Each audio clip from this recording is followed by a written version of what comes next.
Sesión, crecimiento de largo plazo y rol de los bancos centrales en los mercados financieros, invitamos al doctor Axel Christensen, Managing Director, Chief Investment Strategist for LATAM and Iberia de BlackRock, quien nos hablará de la divergencia entre los precios de los activos financieros y fundamentales de la economía. El doctor Christensen trabajó como gerente de desarrollo de negocios en moneda Asset Management. Fue gerente general de Cruz del Sur del 2008 al 2009, gerente de inversiones de AFP Cuprum, gerente de estudios de Citicorp Chile, Corredores de Bolsa, y jefe de estudios de Santiago Corredores de Bolsa. Inició su carrera en el área financiera en Celsius Corredores de Bolsa como analista de estudios. Es ingeniero civil industrial de la Pontificia Universidad Católica de Chile, con MBA de la Universidad de Stanford de los Estados Unidos. Bienvenido y adelante. Invitamos al doctor.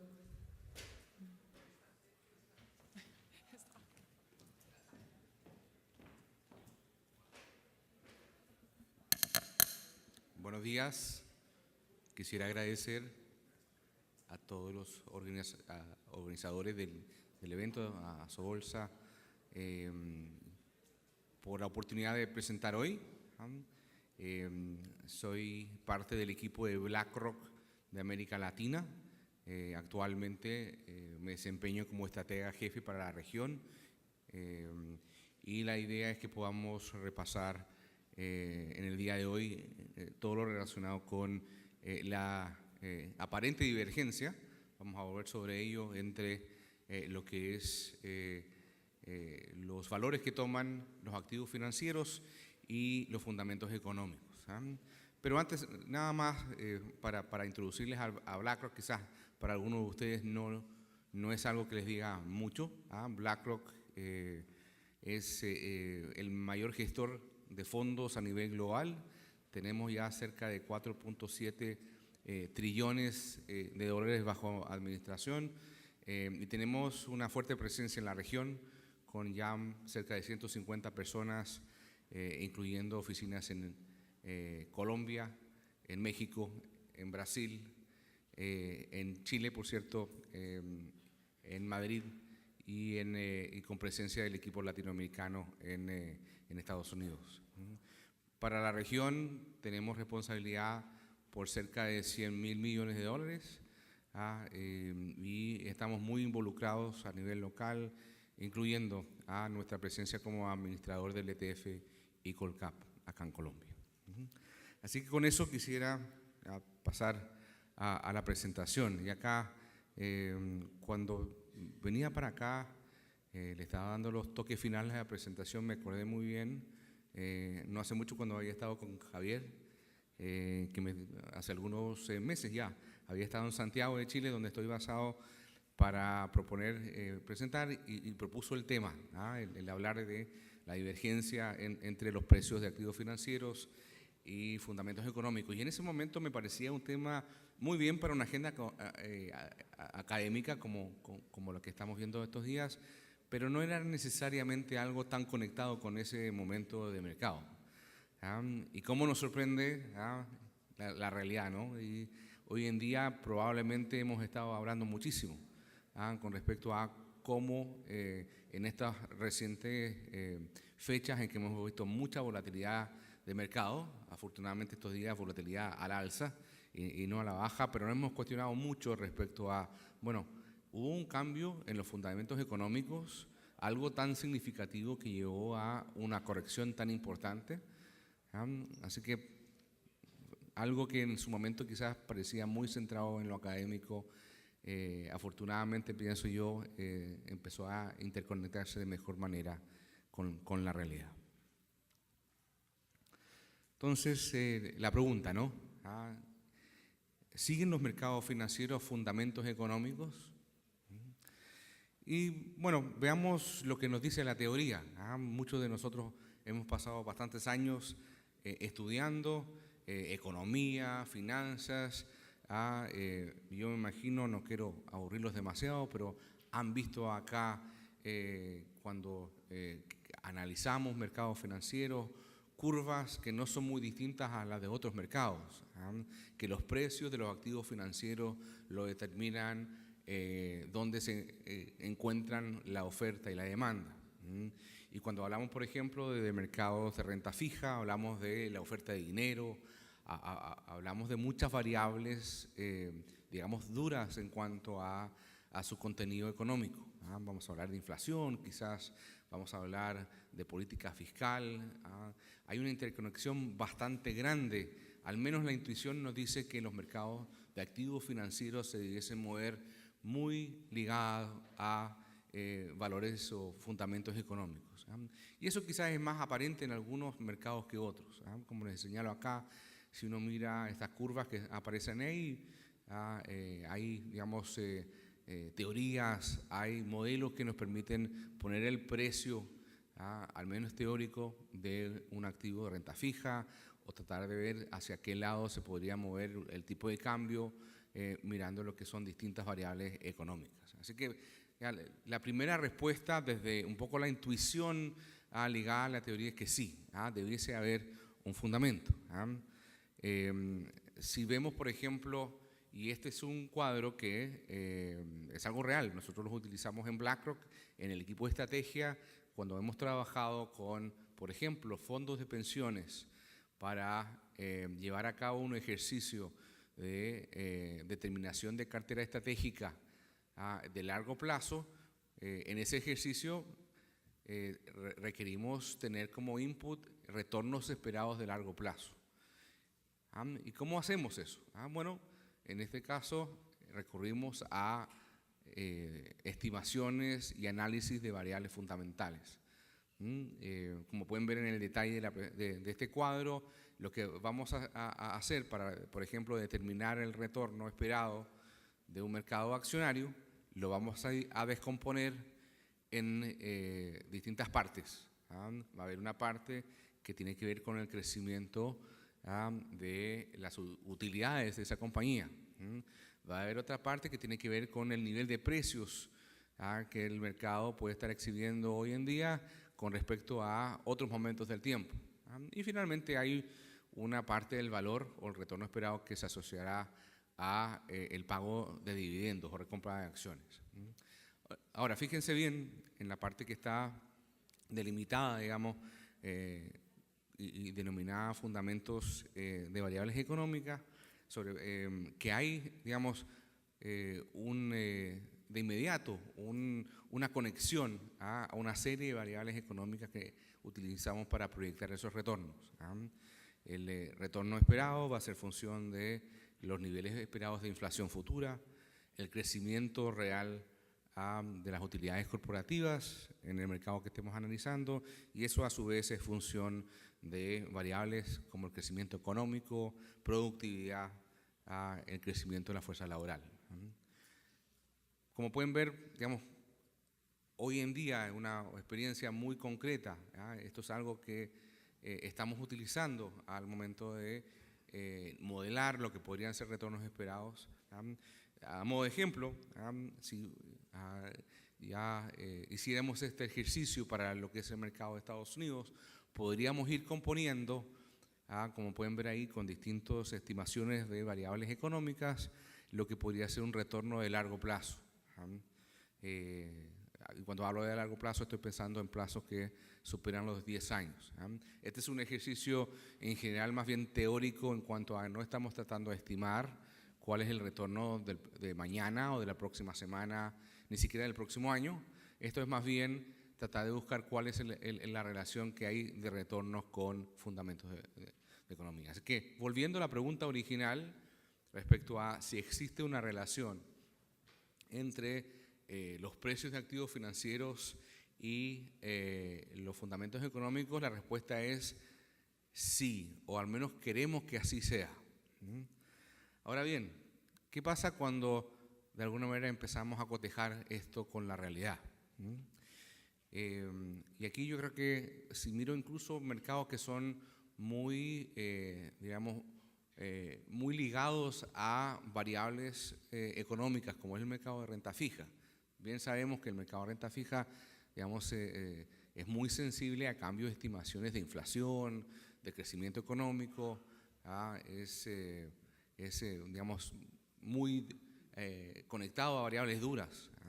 Y sin embargo, este cuadro yo creo que ejemplifica muy bien que los mercados pueden estar muy distantes, pueden diverger mucho con respecto a lo que podrían ser fundamentos económicos e incluso ya abiertamente sentido común. En este cuadro, este es un poquito, digamos, no es reciente, ha habido un cambio de las tasas de interés hace algunos meses, pero si yo me paraba en marzo pasado, marzo de este año, y yo graficaba, como se señala acá, cuáles son las tasas de interés nominales, no reales, nominales, que voy a recibir como inversionista en bonos soberanos desde los distintos países que así se señalan, que ahí señalan, digamos, partiendo por Suiza, seguido por Alemania, etcétera, y para distintos plazos. Notarán, hay dos colores, el color verde es el color que uno en general intuiría que es el color correcto. Estamos hablando de tasas nominales positivas. El color morado es tasas nominales negativas. Eso no tiene ningún fundamento económico que lo pueda respaldar. ¿Ustedes se imaginan querer pagarle a un gobierno, en este caso al gobierno suizo, prácticamente en toda la curva de su deuda soberana por el privilegio de tener su deuda en nuestro portafolio? No tiene ningún sentido económico. Yo hago clase de finanzas en Chile, en una universidad. Si un alumno me hubiese dicho, profesor, yo quiero que usted me pague por tener la deuda de mi empresa, lo echo de inmediato de la sala. Le digo que está claramente equivocado de su vocación, que si quiere hacer algo creativo como lo que me está pensando, que se vaya a artes o alguna otra cosa. Pero el mercado nos muestra otra cosa. Efectivamente, en plazos largos, estamos hablando casi de 10 años o más de 10, los bonos suizos pagan tasas nominales negativas. Y hay una explicación quizás detrás de esto, tiene que ver con las distorsiones que provoca el programa de compra de activos por parte del Banco Central en Europa. Interesantemente, los inversionistas en el mercado de renta fija, de alguna manera como que cambiaron su ADN, empezaron a ser ya no un inversionista que le interesa cobrar su cupón, tener, digamos, una muy baja volatilidad en su inversión, dormir muy tranquilos de noche, y se convirtieron más en inversionistas de renta variable. El que invierte en un bono con tasa nominal negativa, lo único que está esperando es que llegará alguien que le va a pagar un precio mayor por ese bono, porque el rendimiento, digamos, de corte de cupón no va a recibir que compense el mayor precio que pagó por él. Está jugando de alguna manera la apreciación de capital, que no es, al menos en bonos soberanos, no es algo muy usual de ver, particularmente cuando vemos tasas negativas. Los quiero llevar ahora al ámbito de los mercados de tipo de cambio. Yo imagino que muchos de ustedes estarán familiarizados con un índice que ha desarrollado ya durante varios años la revista Economist. Es el índice Big Mac. Y es un intento de alguna manera de Economist de ver cuáles son los valores relativos de las monedas, en particular con respecto al dólar en general. Y la idea detrás de esto es básicamente tratar de buscar algún tipo de producto, en este caso una hamburguesa, que tiene, digamos, que se comercializa a nivel global, y en base a los precios al público de esas hamburguesas a nivel global permite hacer algunas inferencias con respecto al tipo de cambio. Ahora uno podría decir en los mercados de FX, que son mercados muy profundos, muchos de ellos operan durante las 24 horas del día, no sería un lugar en que uno podría observar grandes diferencias o divergencias entre los precios de mercado y los valores económicos. Y sin embargo, el índice Big Mac es una constatación de que existen esas distorsiones. Hay diferencias.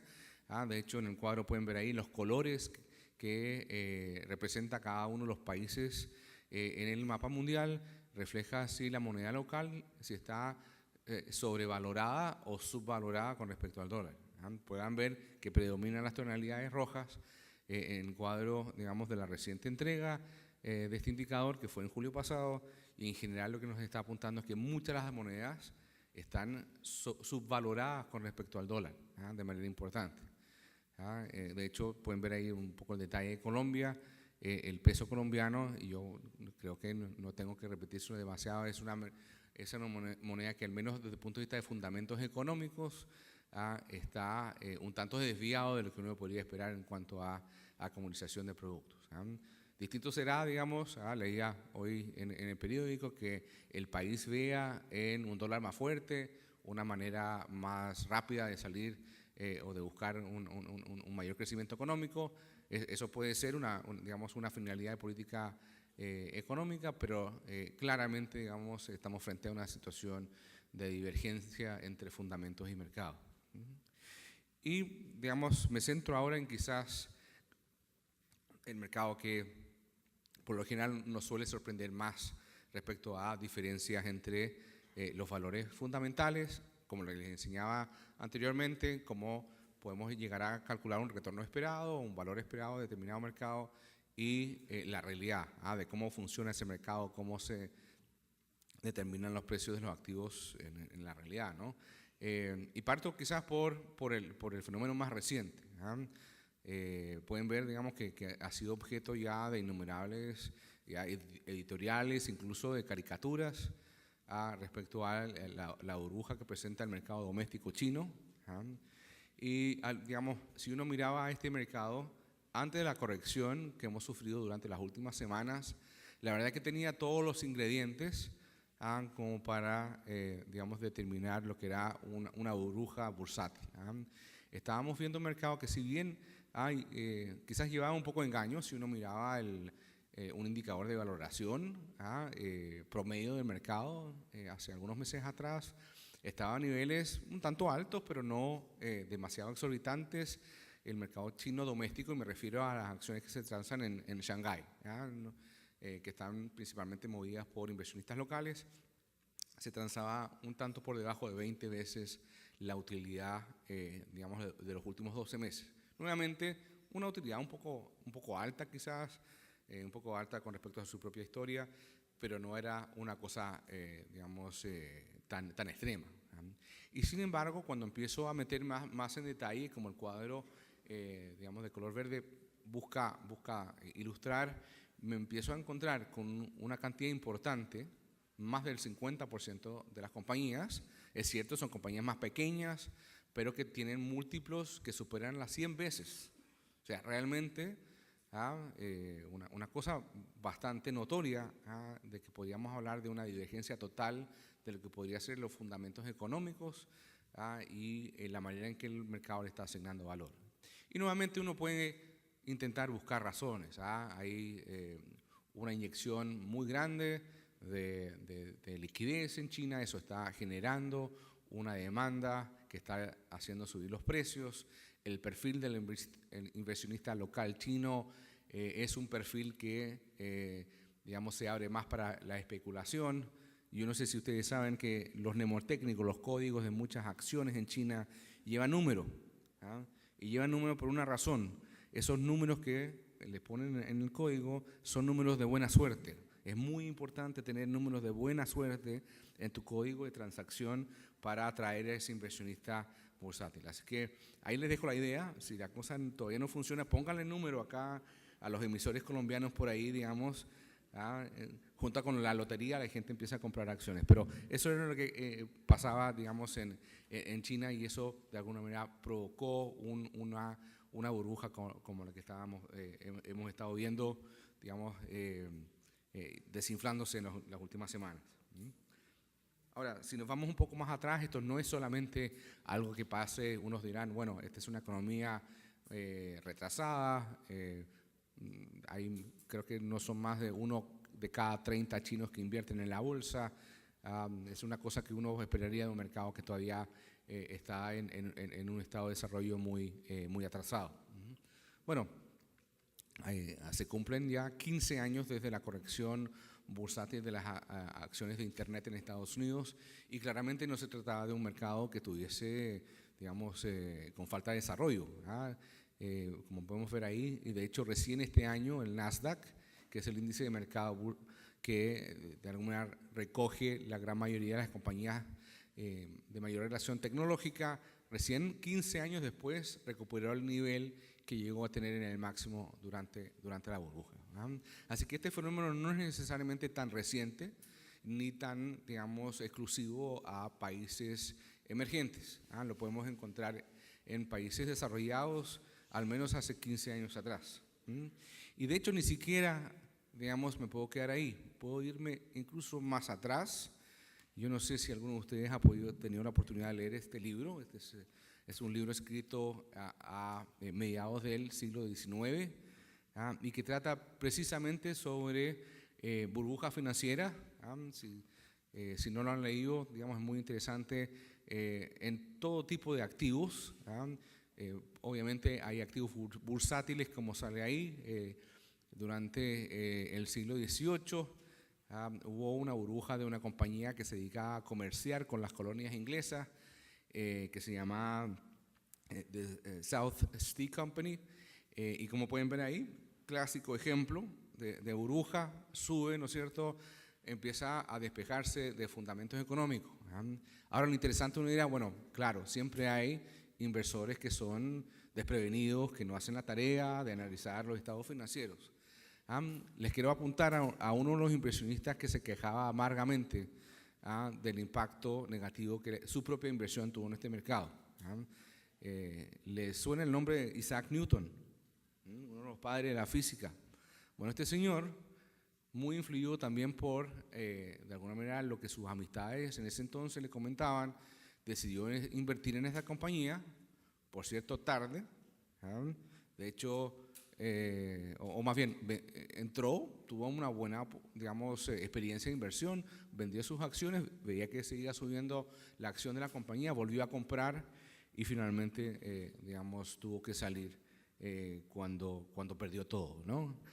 Y de hecho, una de las citas memorables de Newton es, como se señala ahí, que él sentía que podía calcular los movimientos de los cuerpos celestes, pero no era capaz de entender la locura de la gente, y él fue una víctima en ese sentido. Así que la realidad, de alguna manera, y quise usar estos ejemplos, nos llevan a contrastar que si bien nuestra intuición o quizás los deseos de tratar de buscar algún tipo de fundamento racional al movimiento de los precios de los activos financieros, muchas veces se encuentra frente a una realidad que dista bastante de encajar con nuestro deseo de darle orden digamos, a nuestro pensamiento. Entonces, hecho esta, digamos, pequeña introducción, déjenme compartir con ustedes algún, digamos, de la evidencia que hoy día existe, algunos estudios, algunos análisis académicos que han intentado responder esa pregunta, digamos, a través de estudios que ligan variables económicas con movimientos de precios de activos financieros. Entonces, voy a empezar con quizás algunas palabras de esperanza. Si yo empiezo a tratar de buscar una primera conexión, uno dirá, bueno, en las facultades de economía nos enseñan que el valor actual de un activo financiero se calcula en base a los flujos futuros que esa compañía o ese instrumento me va a entregar como inversionista, ¿no? Y lo vamos a descontar a una tasa de descuento, etcétera, pero está básicamente ligado al flujo futuro que voy a recibir.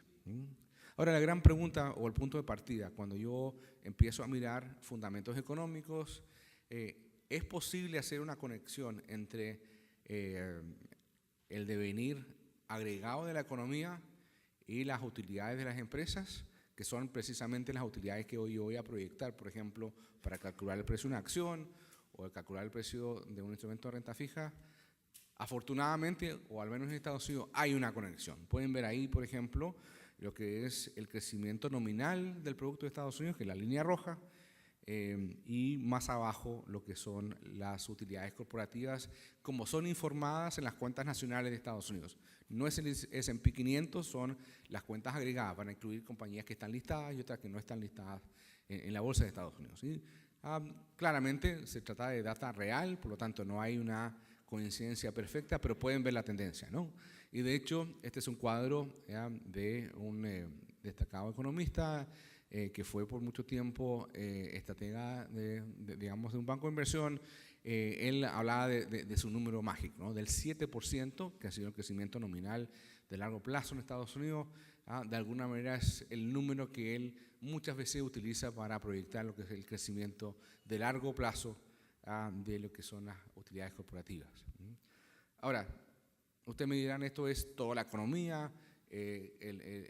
Si bien en Estados Unidos muchas de las compañías tienen representación en la bolsa, pueden haber ciertas distorsiones. Bueno, si miro lo que es el S&P 500, y esta vez no las utilidades, sino las ventas, revenues, y el GDP nominal de Estados Unidos, aquí ya efectivamente se empieza a romper un poco esa relación.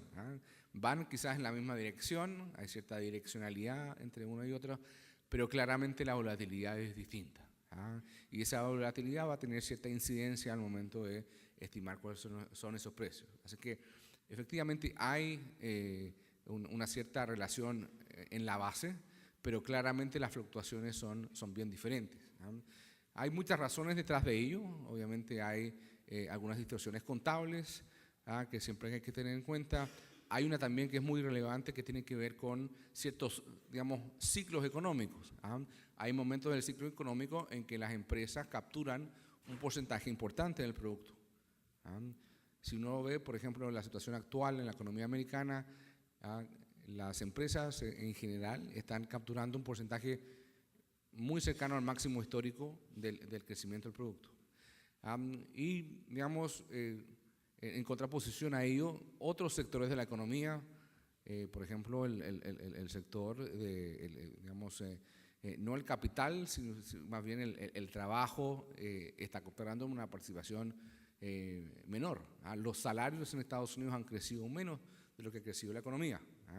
Y por lo tanto, habrán otros momentos en cuando el empleo esté más activo, en que esas porcentajes van variando en el tiempo. Así que también hay ciertas explicaciones económicas. Existen relaciones, a veces no son tan directas, pero hay explicaciones económicas perfectamente, digamos, entendibles para entender esas fluctuaciones. Ahora, eso de alguna manera, si uno analiza el mercado de Estados Unidos, puede empezar a encontrar bastantes coincidencias, ya sea en direccionalidad, como podían ver en el cuadro anterior, incluso más allá, digamos, en correlaciones bastante altas. Ahora bien, ¿qué pasa cuando empezamos a ampliar nuestro grupo de análisis para incluir otras economías, otros países, particularmente también economías emergentes? Y la verdad que hay un estudio que finalmente, digamos, produjo un libro que se publicó ya hace un tiempo, al menos en su primera versión, en el año 2002, por un trío de profesores de el London Business School. El libro, digamos, se llama El triunfo de los optimistas. Si les gustan los libros cargados de estadísticas, es un libro que se lo recomiendo mucho. De alguna manera, a través de un muy buen análisis duro de las cifras, desmitifica muchas de las posibles intuiciones que teníamos respecto a la relación entre variables fundamentales y movimientos de mercado. Y en general los resultados de ese análisis apuntan a que efectivamente no hay una correlación demasiado alta entre, por ejemplo, el crecimiento económico y el desempeño de mercados bursátiles. Y este estudio, afortunadamente, porque estos profesores han seguido trabajando con un banco de inversión, se ha ido actualizando, no nos quedamos solamente con esa primera, digamos, encuentros que ellos tienen en el 2002, sino que han podido, a través de análisis posteriores, ir reafirmando. Y veamos de alguna manera qué es lo que nos indican algunas de las cifras. Yo sé que este es un cuadro que tiene mucha data, no es mi intención ir sobre cada uno de ellos, pero si yo empiezo a mirar dos variables claves, en primer lugar, lo que es el crecimiento económico per cápita y después los retornos bursátiles, la verdad es que cuesta muchísimo encontrar algún tipo de relación. Es más, el estudio para un periodo bastante amplio, estamos hablando más de 113 años, nos entrega una correlación que incluso es negativa. De alguna manera, esa intuición que teníamos, que el crecimiento económico se refleja en buenos resultados bursátiles, se empieza a desmoronar. Así que, bueno, si uno empieza a tratar de masajear la data quizás para encontrar alguna mejor relación, ya si eliminamos el per cápita, si eliminamos el producto agregado, ya las cosas empiezan a mostrarse un poco mejor. Recuerden que en el producto agregado, de alguna manera lo que estoy haciendo también es incluir el factor de cambio poblacional en los cálculos. Al hacer ahora el contraste entre el crecimiento económico y el resultado de las bolsas, ya tengo una mejor correlación. De hecho, para este tipo de análisis, una correlación bastante aceptable, sobre 0,5%, pero todavía sigue siendo algo que, digamos, de alguna manera me deja dudas respecto a esta relación. ¿Por qué? Digamos, voy a intentar dar algunas respuestas a esa diferencia, pero la data, el análisis duro de las cifras nos indica que no es tan clara la relación. A pesar de que uno diría, digamos, como estrategia de inversión, ¿por qué no invertir en aquellas economías que están creciendo más, que deberían tener como resultado de ese mejor crecimiento mejores resultados bursátiles? Y algo de eso hay ya hoy sobre ello, de hecho, en mercados emergentes. Este mismo trío de profesores hizo un análisis muy interesante, de hecho lo publicó el año pasado, en que intentaron, bueno, ver no solamente el crecimiento económico, sino que otras estrategias o otras, digamos, variables que permitirían clasificar a países, que van desde el tamaño del país, por ejemplo, que puede ser un indicador un tanto ingenuo, si ustedes quieren. Hay otros que miran a cuánto es el rendimiento por dividendos que entrega los distintos mercados. Hay algunos que miran la situación de la moneda y el crecimiento económico, que es el que quiero destacar. Y aparece algo que, nuevamente, si bien contrasta en algo con la intuición que yo les presentaba inicialmente, de que existe una relación entre el crecimiento económico y los buenos resultados bursátiles, al mismo tiempo devela quizás algo que nos permite corregir de cierta manera o afinar nuestra intuición. Fíjense en los últimos dos grupos de cuadros, y esto es especialmente, digamos, observable en economías emergentes. Si yo busco cuál es la relación entre retornos cuando miro lo que fue el crecimiento económico pasado, no hay relación. De hecho, las correlaciones son inversas. Los países que han tenido menor crecimiento histórico, mirando hacia adelante, han tenido mejor retorno bursátil. Suena muy poco intuitivo.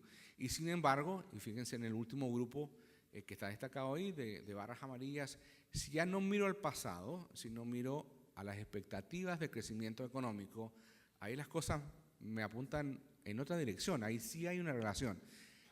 Y quizás, como les mencionaba, eso nos permite, en cierta manera, corregir esa intuición. No es que el crecimiento económico lleve a que el mercado suba o baja. No es que el mercado, no es que, digamos, mirando al pasado podamos intuir o podamos, digamos, determinar lo que va a pasar en el futuro con respecto al precio de activos financieros, particularmente bursátiles en este caso. Es más bien el mercado que pareciese estar anticipando lo que podría ser un futuro crecimiento económico. Y ahí como que ya nuevamente empezamos a congeniar más la intuición con este, digamos, descubrimiento en base a la data.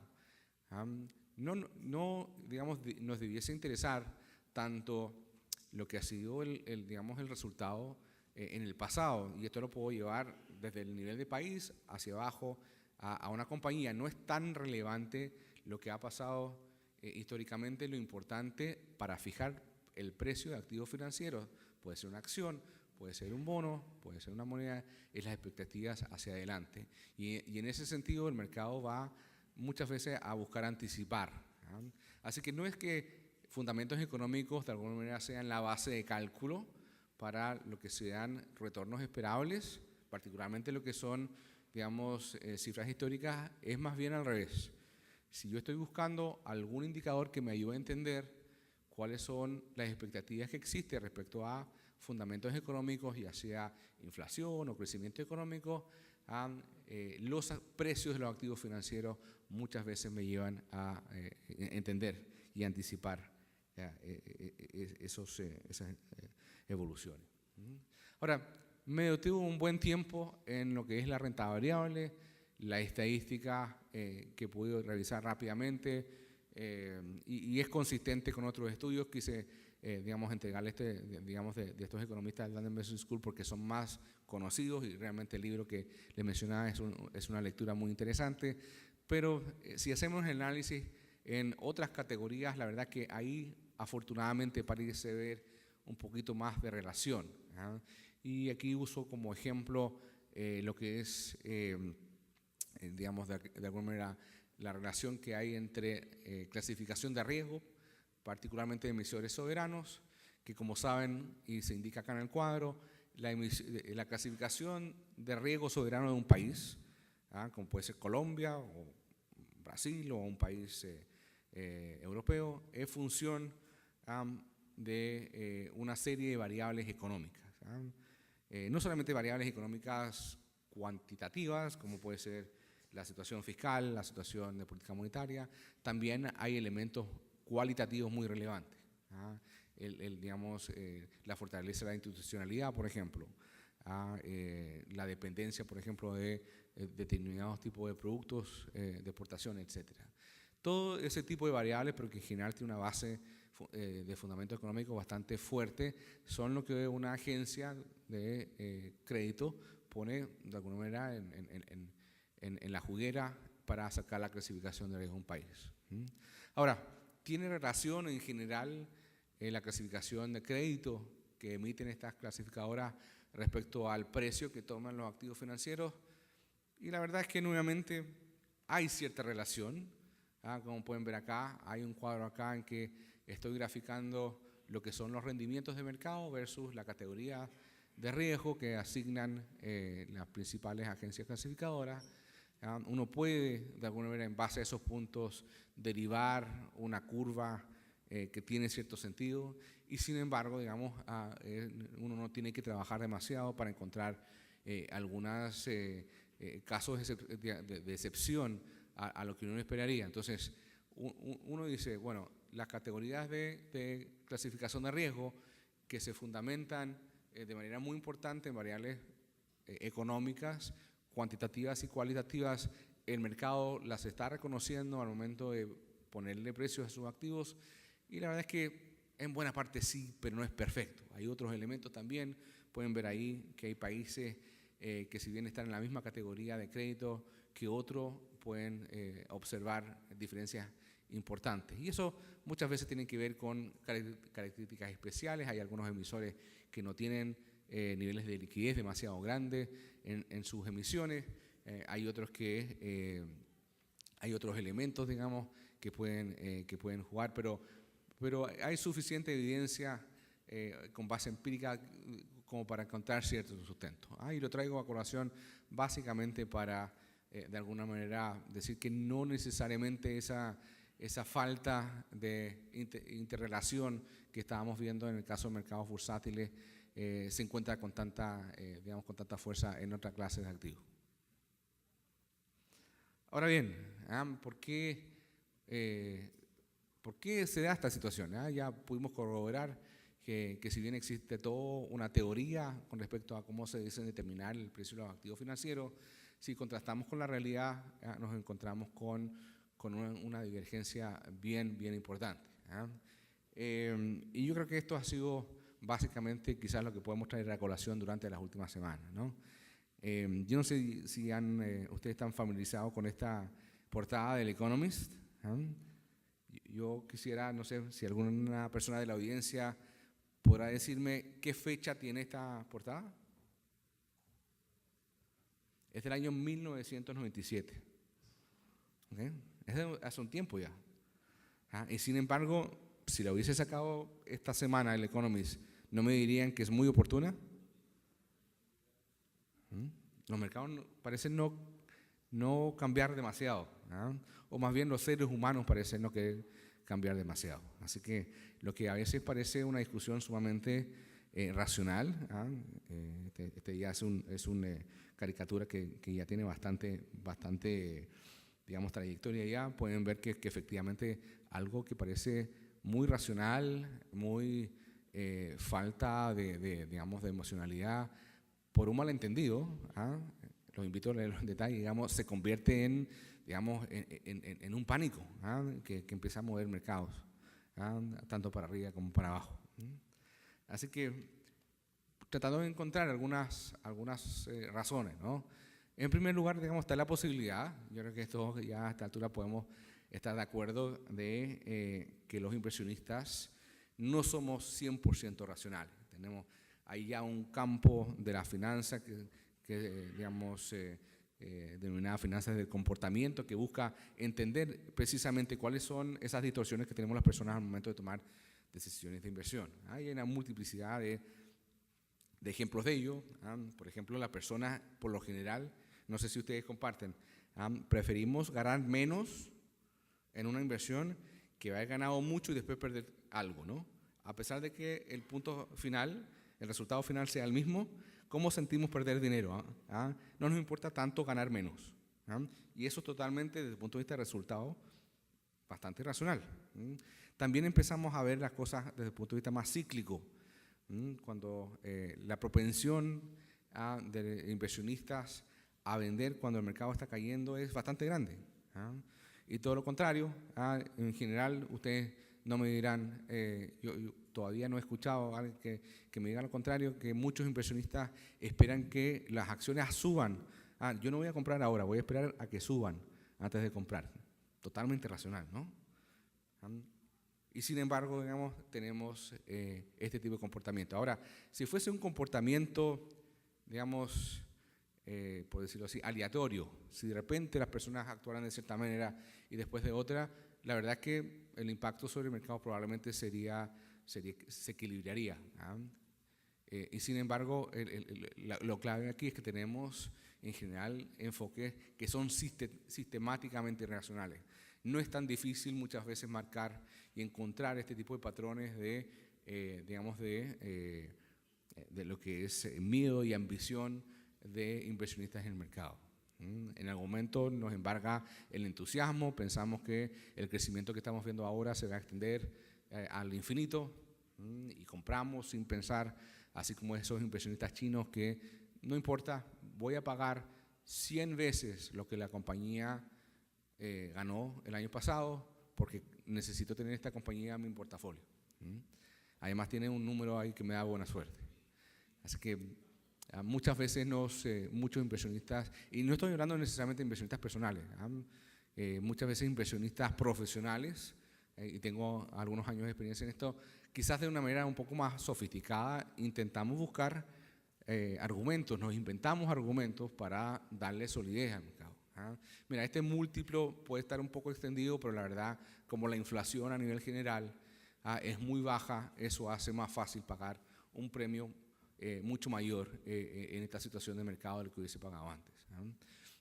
Hay un poco de irracionalidad en eso. Hay cierto, digamos, uno puede encontrar cierto fundamento, pero porque la inflación está muy baja o porque las tasas de interés están muy bajas, eso de alguna manera llega a pensar de que lo que pueda estar creciendo en la compañía hoy día se puede extender infinitamente. La verdad es que no tiene demasiado sustento racional. Y todo lo contrario empiece a suceder cuando el mercado se corrige. Lo que creemos que va a ser, digamos, o lo que está de alguna manera generando dudas hoy, pensamos que va a ser la situación permanente. ¿A cuánta gente ha escuchado, digamos, recientemente de que, claro, no solamente China está creciendo menos, sino que China está en recesión? Y la verdad que probablemente está creciendo menos, que es lo que es menos para una de las economías que son unas mayores a nivel mundial. Claro, no es el 10% que vimos años anteriores, pero incluso así la demanda absoluta que tiene China respecto a muchas materias primas que son muy relevantes para mercados emergentes sigue siendo mayor en términos absolutos de lo que era en el pasado. El tema es que en cuanto a tasa de variación, claro, es menor. Pero eso de alguna manera nos lleva a tratar de sacar conclusiones de que, claro, si crece menos es que claramente va camino a una recesión y no hay fundamentos económicos para pensar eso todavía. Ahora, por ahí también hay algunas otras razones. Yo intenté de alguna manera decir esto, no solamente puede ser que la gente no piense bien o está atrapada de alguna manera por digamos, las características que nos llevan a muchas veces pensar de manera irracional. Hay algunas otras explicaciones. Quise poner al menos una acá, que tiene que ver con la dificultad muchas veces que tenemos los inversionistas de activar una estrategia, una posición de inversión que busque generar algún tipo de beneficio en base a esas distorsiones. Aquí hay un ejemplo que ya es de texto. Yo no, me imagino que algunos de ustedes quizás no conocen las compañías. Yo soy lo suficientemente viejo para acordarme que antes del iPhone existía un aparatito que se llamaba Palm. No sé si alguno de ustedes se acuerda. Bueno, Palm era una especie de, digamos, de asistente digital, ¿ya? Que tenía un lapicito y uno anotaba todas las cosas ahí, que es el producto de una compañía tecnológica americana que se llama 3Com. Y 3Com hacía una serie de aparatos, incluyendo la Palm. Ahora, lo interesante fue de que en algún momento, como se indica ahí en el cuadro, 3Com hizo un spin-off, primero parcial y después completo de esta compañía. Y lo que fue interesante es que el mercado premió tanto este producto tan innovador que si uno miraba cuál era el valor intrínseco de 3Com, que era el dueño del 95% de la compañía en su primera, digamos, spin-off parcial, uno decía el mercado estaba valorando negativamente todo el resto de la línea de productos que tiene 3Com y era absurdo, eran todos productos que tenían utilidad. ¿Cuál era el problema? Porque claro, uno dirá, bueno, aquí hay una clara, digamos, estrategia de inversión que puedo aprovechar de esta distorsión del mercado. Yo puedo, lo que hacer es comprar 3Com y me voy corto Palm, está perfecto. Claramente el riesgo económico no hay ninguno, son las dos compañías, son exactamente el mismo digamos, subyacente, etc. Y sin embargo, como el float, es decir, las acciones disponibles que habían en Palm en ese momento era tan pequeño, no era posible llevar a cabo esa estrategia. Así que muchas veces, cuando vemos enfrentados a situaciones de burbuja, uno diría, bueno, ¿por qué el mercado no funciona acá? ¿Por qué de alguna manera las condiciones, los inversionistas no hacen dinero apostándole en contra del movimiento de una burbuja? Y a veces hay elementos técnicos que no lo permiten, principalmente por la disponibilidad de activos como para tomar una posición contraria. Así que eso quizás también nos plantea un desafío a las bolsas, digamos, a la regulación para tratar de buscar de qué manera la formación de precios, que muchas veces se ve afectada por problemas de liquidez, a veces por fricciones tributarias, se pueden ir remediando. Pero afortunadamente no es todo, digamos, su fuente de irracionalidad, también hay algunas limitaciones de mercado. Entonces, quería, digamos, para ir concluyendo ya, dejar algunas conclusiones. La intuición, como les mencionaba, muchas veces nos llega a pensar que hay una cercanía mayor entre los fundamentos económicos y la manera en que los activos financieros se valoran. Y sin embargo, como les señalaba anteriormente, la evidencia al menos es poco clara en ese aspecto.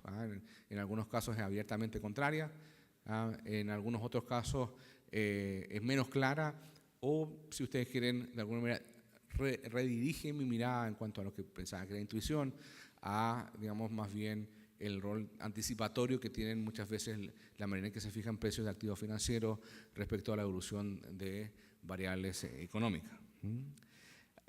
Ahora, ¿por qué se producen estas distorsiones? Hay un par de intentos de encontrar de alguna manera causas a ello. Una tiene que ver con la digamos, limitaciones que tenemos como personas al momento de tomar decisiones financieras, la irracionalidad, como les mencionaba, otras que tienen que ver con limitaciones de arbitraje. Ahora, quizás, digamos, ustedes queden con la curiosidad, bueno, BlackRock es un gestor grande, ¿cómo hacemos, no? Y la verdad es que finalmente lo que hacemos es un enfoque bastante, digamos, ecléctico. Tomamos un poco de ambas cosas. Creemos que hay que tener algún tipo de capacidad de mirar las cosas en el largo plazo y eso establece en cuanto a fundamentaciones, digamos, económicas, pero también miramos otros tipos de indicadores que ya no necesariamente son solamente en base a variables de esta naturaleza. Como pueden ver ahí, tenemos, de hecho, hemos desarrollado en BlackRock una serie de modelos cuantitativos que miran, por supuesto, factores macroeconómicos, también factores que inciden en la fijación de precios, como pueden ser momentum, por ejemplo, de mercado asociado a flujos, percepciones de riesgo y otras variables que, si bien son medibles, no necesariamente se condicen totalmente. Y en ese sentido, a través de un análisis sistemático exhaustivo, nos permite ir, por ejemplo, llegar a este tipo de modelos en que, en base a distintas variables, algunas de ellas económicas, algunas de ellas, como les mencionaba, más ligadas a sentimiento o a momentum, digamos, que son de otra índole, nos permite ir estableciendo una estrategia de inversión.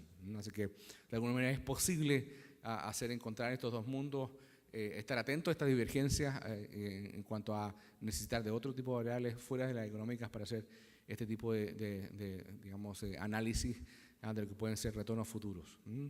Y con esto, digamos, les quería dejar, yo no sé si esto es un buen momento para poner este tipo de caricaturas, pero darles acá, yo creo que nuevamente hay mucho de lo que está pasando actualmente, digamos, de que es una situación ligada a, digamos, a una situación más bien emocional, y espero que, digamos, lo que hemos visto de volatilidad en los últimos días, de volatilidad alza, permanezca un poco más de tiempo, y espero no ver a ninguno de ustedes así en el próximo año.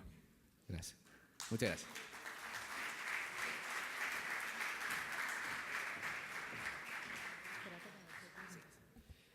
Hemos abierto un espacio de preguntas para que ustedes aclaren las dudas que tengan.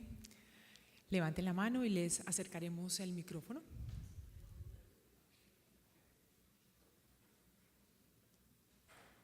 Bueno, parece que todo quedó como muy claro. Muchísimas gracias nuevamente, doctor Christensen, por su presentación.